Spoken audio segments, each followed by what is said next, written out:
नमस्कार, सर्वांचे स्वागत बीएमसी स्टाफ चॅनलवर। मित्रांनो, डीए बाबत अतिशय महत्त्वाची अपडेट आलेली आहे। जसं की तुम्हाला माहीत असेल की डीए मध्ये परत वाढ होणार आहे। जानेवारी 2026 पासून डीए वाढ होईल।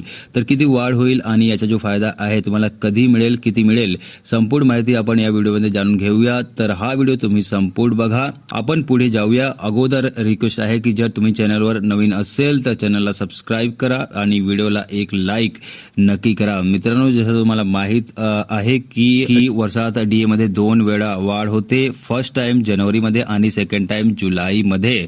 जानेवारी 2025 पासून डीए 55% झाले होते आणि जुलै 2025 मध्ये डीए मध्ये 3% वाढ झाले आणि एकूण डीए 58% झाले। आता परत डीए मध्ये वाढ होणार आहे जानेवारी 2026 पासून। तर किती वाढ होणार आहे हे संपूर्ण डिपेंड आहे एआयसीपीएनचे आकडेवर। केंद्र सरकारतर्फे एआयसीपीएनचे आकडे जारी केले जाते। आता जे आकडे आलेले आहे त्यानुसार डीए मध्ये फक्त 2% वाढ होणार आहे आणि एकूण डीए 60% होणार आहे। म्हणजे 58% आता डीए आहे, तर 2% वाढेल तर एकूण डीए 60% होईल।